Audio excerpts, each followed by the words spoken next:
from one year to another, the classical greeting, the traditional greeting, Happy New Year, sounds more and more delusional, detached from reality, not to say feigned and fake. So I'm not going to tell you Happy New Year. This spell didn't work throughout the last 20 years. Instead of Happy New Year, I'm going to provide you with my fuddy-duddy wisdom, 25 points for thought and soul-searching and a review of the year past and a preparation, preemptive preparation for the future. Now, how do you call this, what I'm wearing? Normally, we would say in the United Kingdom, pull-over sweater. And definitely I'm pulling one over you. So that might apply. But I think in view of the latest developments in Israel, and I'm an Israeli, of course, I'm going to resort to the American-Canadian equivalent. This is a tank top sweater. Okay. And apropos tanks, let's charge ahead and discuss thoughts for the new year. Now, you can find all these thoughts in the form of memes, most of these thoughts, I haven't posted some of them, in the form of memes on my Instagram channel, Narcissism with Vaknin. I have two Instagram channels. One is not active and one is active. One is archived and one is active. So the active one is Narcissism with Vaknin, and you are more than welcome to follow me. I promise not to block you more than 3 times a year. Okay, Shoshanim, what is it that I have to say to you in my capacity as Santa Claus, as your grandpa? Number one, it is impossible to be happy in a world or in a relationship steeped in misery. If you're embedded in an environment where everyone is miserable, everyone is anxious, everyone is out of their minds in a variety of ways, everyone is escaping, everyone is avoiding, you're not likely to be able to be happy. Happiness is to a very large degree relational. In the absence of human relations, there's no happiness. And when everyone around you is depressed and down and sad, you're likely to catch feelings, these type of wrong feelings. So start by changing your environment. Start by working on the outside, not on the inside. Get rid of toxic people. Surround yourself with happier people, people who can inspire you, people who are superior to you in many ways and can teach you things. Try to change your environment in other ways. Activism, not narcissistic, not virtue signaling, real activism. Volunteer. Do something. Do something about your environment, and you will find that your environment reciprocates by changing you for the better.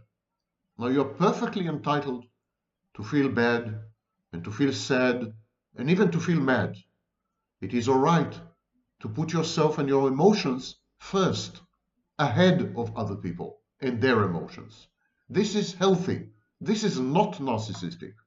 It is not at the expense of anyone. You're not harming anyone. But take care of yourself first. It's like the famous saying on crashing airplanes. You know, put on your life vest first before you take care of the children. So, put on your life vest first.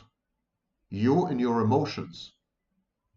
Nurture them, maintain them, sustain them, heal them, fix them. Cure and save and rescue yourself. Don't expect for an outsider to come and do this for you. No one is coming. An appendage to this is the observation that if you want to really hurt someone who loves you dearly, hurt yourself.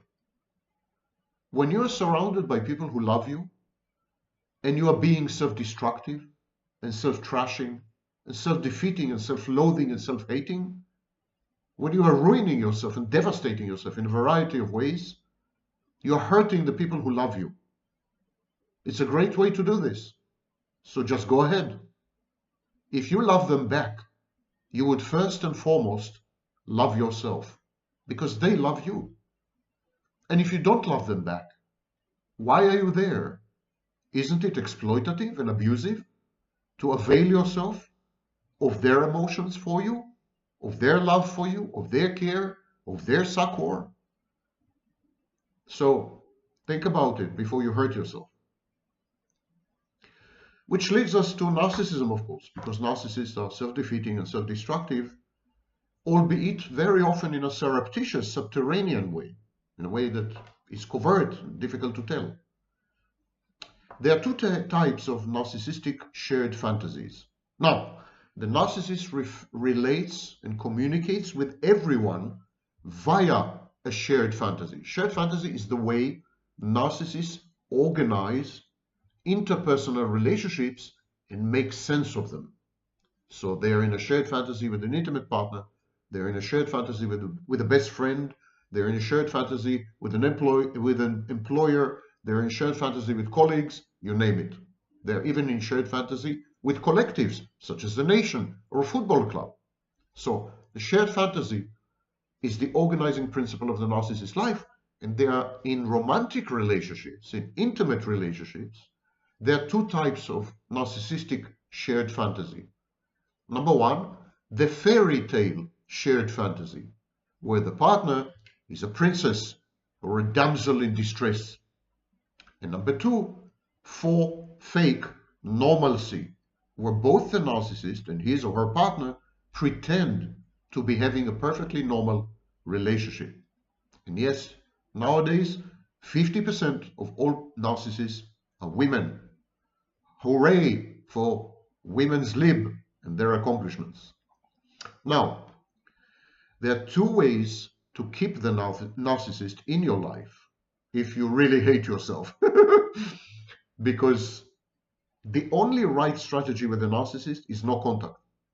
But if you insist to stay with the narcissist, or if you absolutely have no other choice, which is a very rare case, by the way, but if really you have no other choice, there are two ways to keep the narcissist tethered to you, attached to you, addicted to you and to the shared fantasy in which both of you are embedded. Number one, tell the narcissist how great and unique he is. Number two, tell the narcissist how needed and indispensable he is. That should do the trick. Don't love the narcissist. Your love is wasted on the narcissist because the narcissist regards himself or herself as unlovable. The narcissist has a bad object. The narcissist has a constellation of voices from early childhood, voices inside himself or herself that keep informing the narcissist how unlovable he is, because he is unworthy, because he is a failure, because he is stupid, because he is ugly, you name it. The end result, the outcome of this incessant transmission is, hey, narcissist, you are unlovable. Don't bother to be loved. Don't try to induce love in others. And if someone loves you, something's wrong. So the narcissist interprets your love as manipulative faking. He distrusts your love. Because remember, the narcissist has failed in the first stages, actually in all the stages of Erickson's lifespan cycle. There are 8 stages. And the first stage is trust versus mistrust. Narcissists get stuck in mistrust, can never trust anyone. In his childhood, the love of the narcissist's mother, the love that the narcissist's mother gave to him, or later in life his father, this love was conditioned on his or her performance. In intimate settings, the narcissist partners are substitute mothers. They're maternal figures. So to gain their love, to be rendered lovable, the narcissist feels compelled to perform. In his mind, love is connected to performance. He doesn't perform, he doesn't get loved. He performs, he stands a chance to be loved. So he performs. And this is the essence of the shared fantasy. The shared fantasy is performative. Now, very often, borderlines and codependents gravitate to the purview and remit and the gravitational field around the black hole that is a narcissist. But codependents are no less pernicious than narcissists. You hate me. You hate me for saying this. Both the narcissist and the codependent were exposed to early childhood abuse and trauma. And remember that early childhood abuse and trauma includes any behavior, any parental behavior that does not allow the child to separate from the parent and to become an individual. Okay, so some children become narcissists in such an environment, in such an abusive ambience. Other children become codependent and so on. So the codependent and the narcissist share a common type of early childhood, a common etiology. So the codependent is a kind of inverted, a kind of mirror narcissism. The codependent controls other people through self-sacrificial submissiveness. She emotionally blackmails other people by sacrificing herself, by being constantly obedient and submissive, and at the beck and call of her partner. She is empowered via clingy neediness. That's her way to control the situation, to prevent abandonment and hurt and mortification and so on. The narcissist, on the other hand, controls the situation by complying with the codependent's wishes, by playing the role, because the whole thing is a role play. The shared fantasy is role play writ large. So the narcissist plays the role expected of him by the codependent, or in the case of the borderline, by the borderline, external regulation, constant presence, dominance bordering on domineering, and so on and so forth. The codependent believes that her neediness, her helplessness, guarantee her partner's presence in her life and his interest in her well-being. If she were to become tomorrow autonomous and independent and so on, he would lose interest in her. And if her partner is a narcissist, that's true. If the partner is a narcissist, he would look askance. He would react badly to evolving personal autonomy, independence, self-efficacy, and agency. So, the two parties can tell each other. The narcissist can say to the borderline, "You never wanted to make me happy. You just wanted me to be yours." And the codependent can reciprocate with the very same sentence. It's about possession, not about the other person's happiness or well-being or accomplishment or self-actualization or development or growth. The other partner doesn't exist in many ways. Another topic altogether. Remember, these are thoughts and reveries and all kinds of triggers, if you wish, for the new year. High IQ.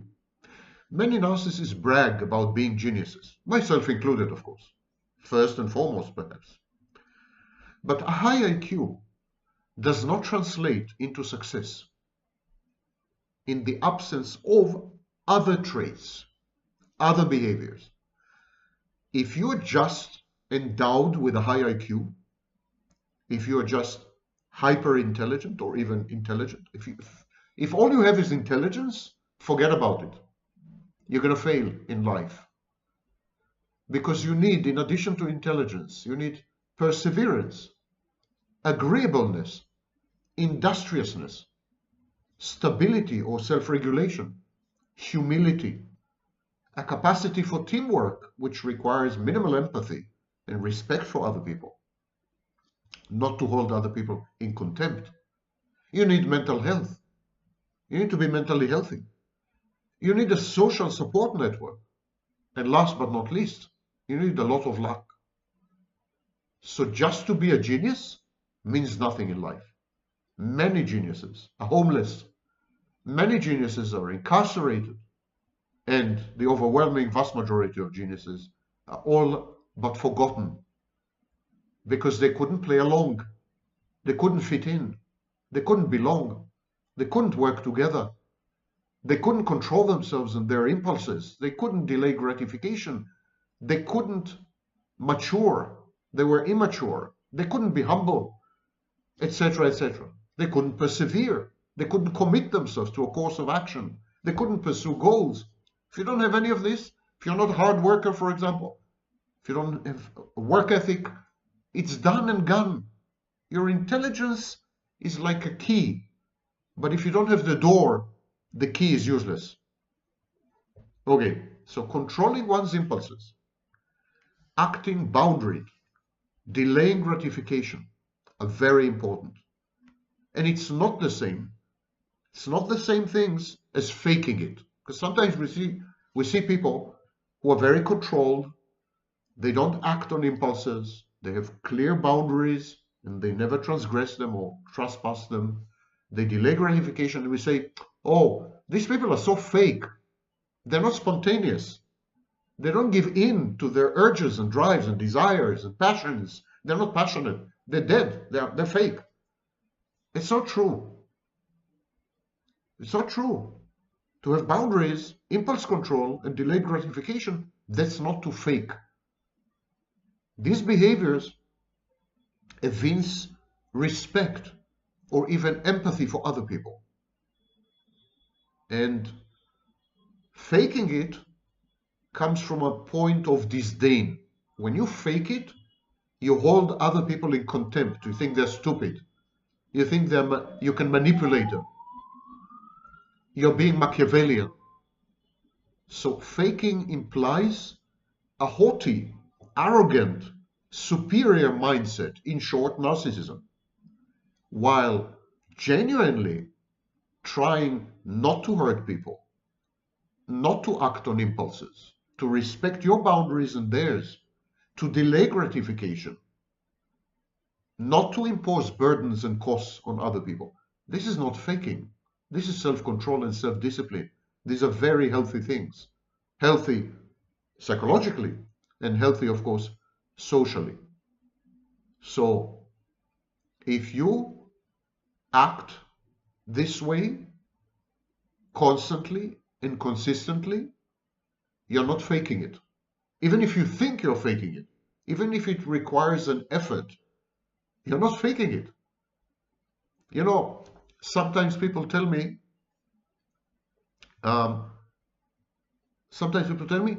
I prefer someone who fakes being nice. I prefer someone who fakes being kind to someone who is sadistic and abusive.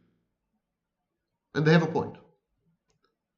We'll come to it a bit later, or maybe just to say that niceness and kindness, they're roles. They're acquired behavioral scripts.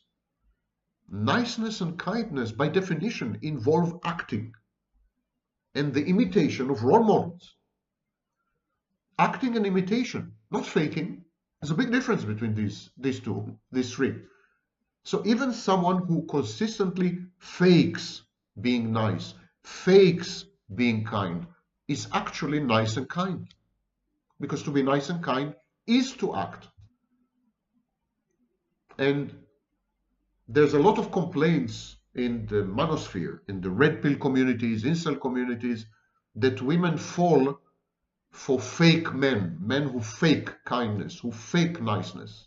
You would find people men saying, I'm brutally honest, and and that's why women dislike me, because they want fake men. They want men to fake.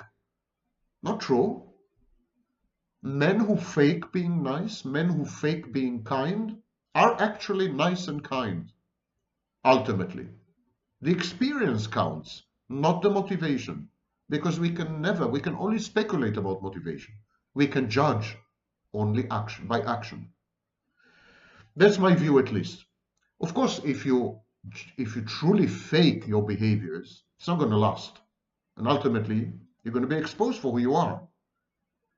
But fake it till you make it. Habituation has a role, is a way to acquire roles, gender roles, sexual roles, and so on.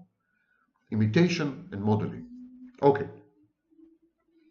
When you see someone and he's contemptuous, he holds people in contempt, and then later on he's sadistic, he's abusive, he tortures people, he hurts them, the inclination is to say, he is being sadistic because he disdains people, because he looks down on people, because he holds people in contempt. That's why he's sadistic. That's not true. Contempt is not the precursor to sadism, luckily for us. Contempt is just the excuse that sadists give as to why they're hurting people. Contempt legitimizes sadism by devaluing the victims of sadism. It's like the ideology of sadism is contempt.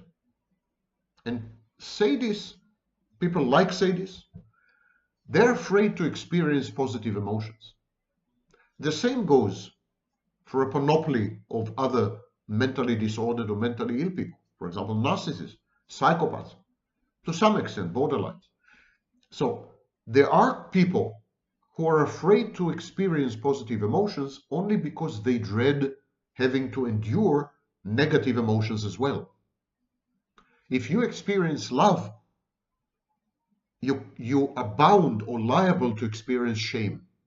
You can't be selective about emotionality and emotiveness. You can't emote selectively. If you decide that you're going to be in touch with your emotions, you're going to experience emotions to the full, be prepared. It's a package deal. You're going to have the experiences of positive emotions, but also negative emotions. And some people say, the hell with it.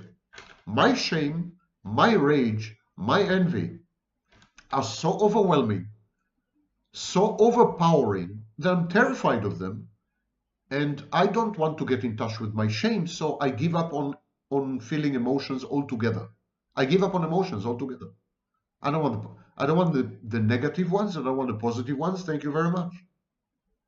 So, in the tortured minds of these people, intimacy and love are inextricably entangled with pain and shame.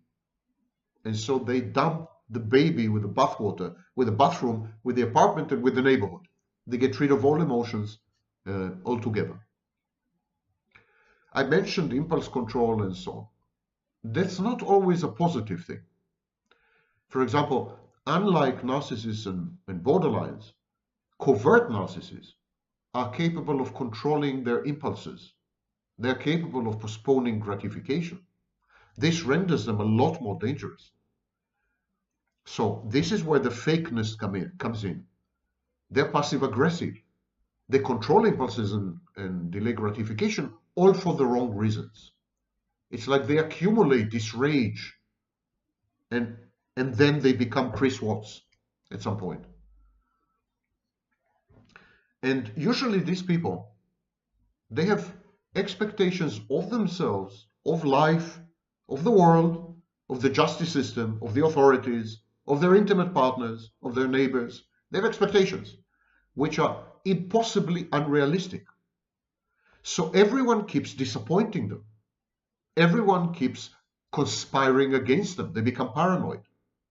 And when your expectations of yourself are unrealistic, impossibly unrealistic, all your accomplishments, however momentous, all your accomplishments feel like failures. You're setting yourself up for failure. And priorities are important. Money, career, fame, having love affairs, siring children, they're all intended to fend off inevitable aging and death.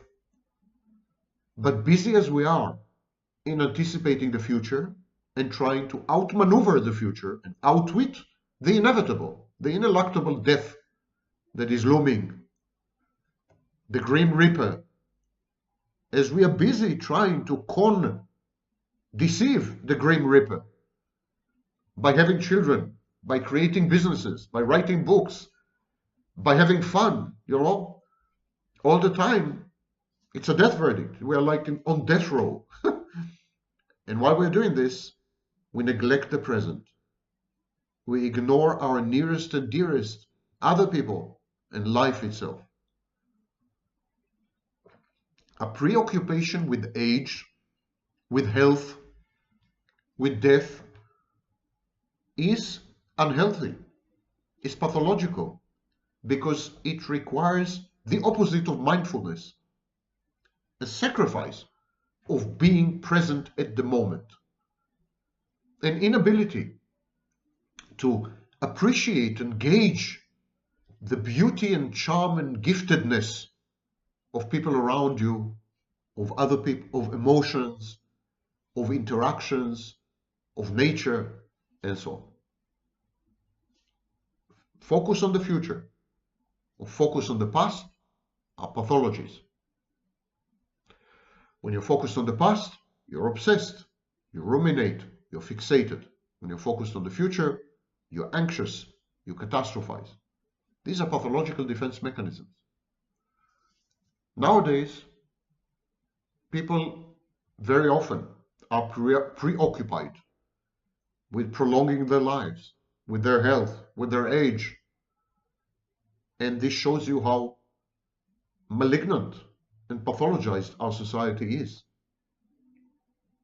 There are other indications.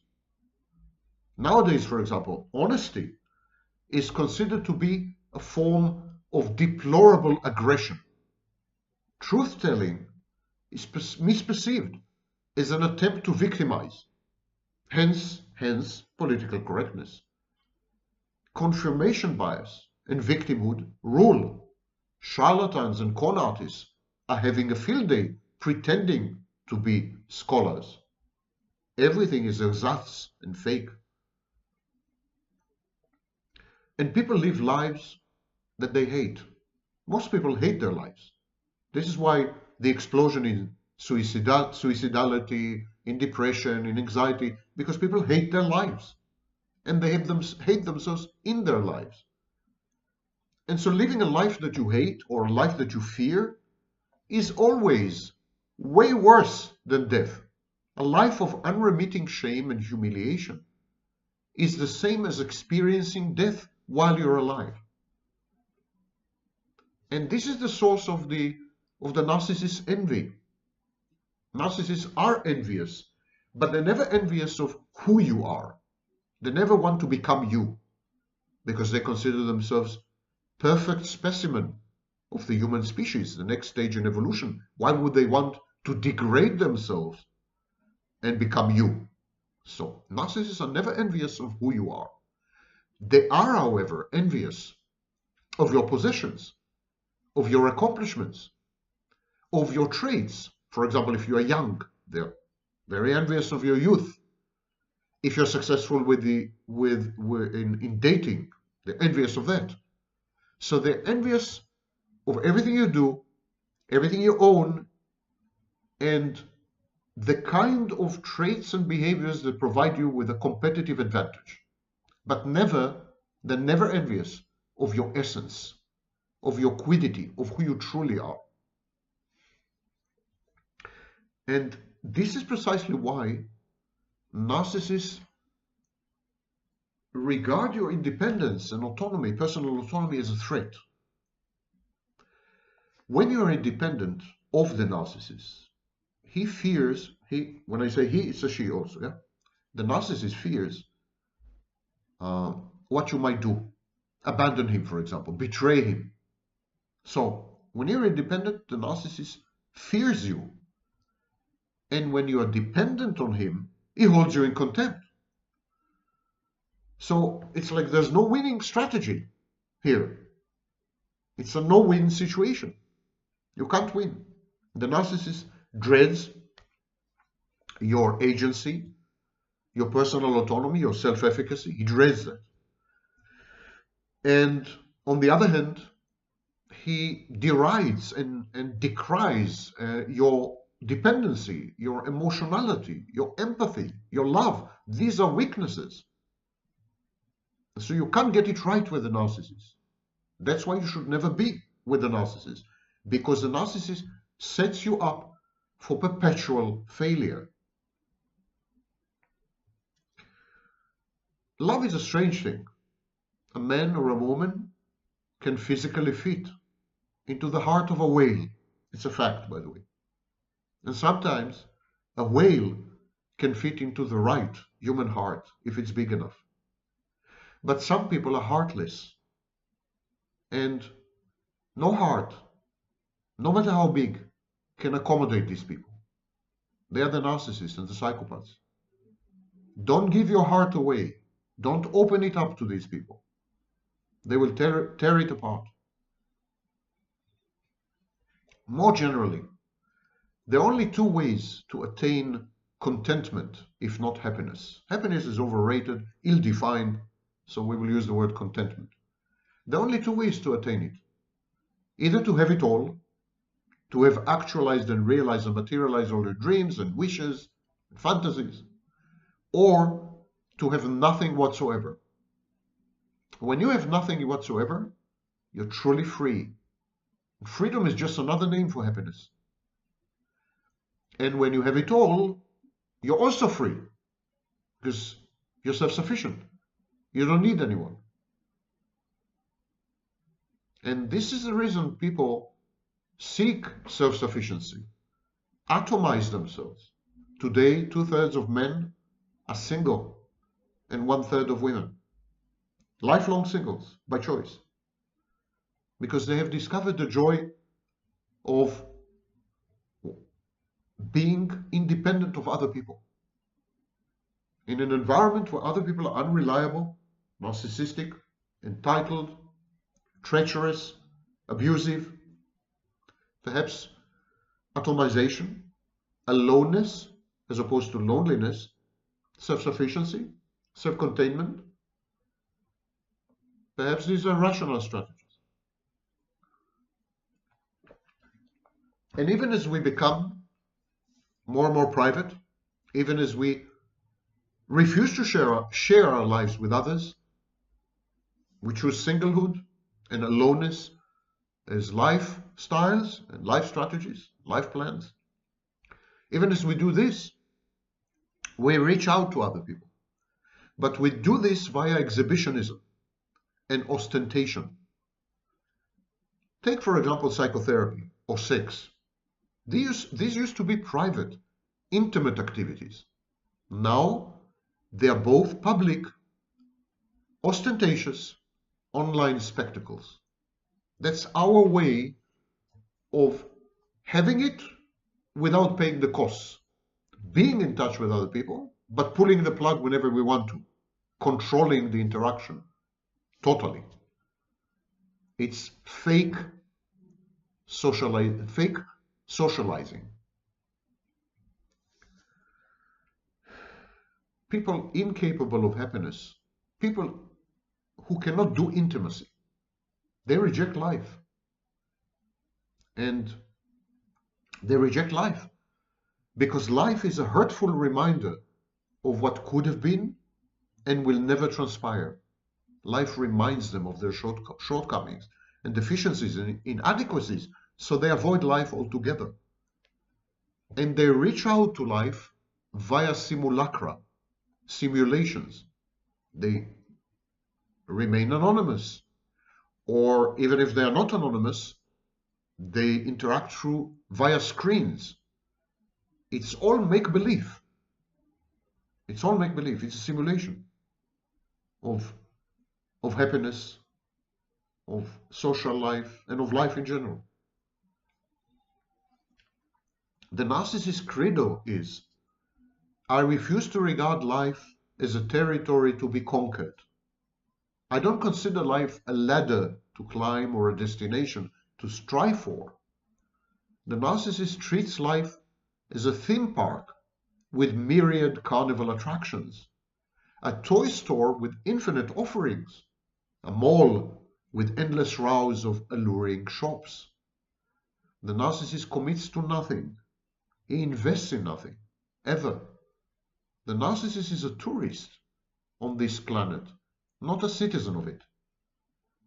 The narcissist's time here is too precious to be wasted on being earnest. The narcissist's only constants change: the desultory, the adventurous, the itinerant. Ships passing in the night. Move on, people. There's nothing to see here. And this provokes a lot of anxiety in people around the narcissist. And the more narcissistic our civilization becomes, the more anxious we are. And people with anxiety disorders become anxious also when they anticipate forthcoming anxiety or panic attacks. So this is kind of a secondary anxiety. They're subject to anxiety disorder, and then they're anxious about their own anxiety disorder.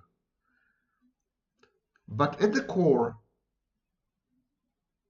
people are anxious because life is inexplicable, senseless, meaningless, random. We have lost all the fictitious narratives that gave us direction, organization, structure, order, a promise of the future, made sense of our experiences. Religion, for example, the nation state even, society, hierarchical society. So anxiety is a rational reaction, and depression, they're rational reactions to our world today. And as I said at the beginning, the only way to overcome all this is to get out there, start to change your environment. Start small, don't be grandiose, but your efforts will show and accumulate. Choose things you can tackle and cope with successfully. Collaborate with others. Change the world, one bit at a time, and you will have changed yourself and your prospects for a life well lived and for happiness. So what to say? Happy New Year? Maybe have a new year of inner peace and outer peace. Signing off, Grandpa Sam.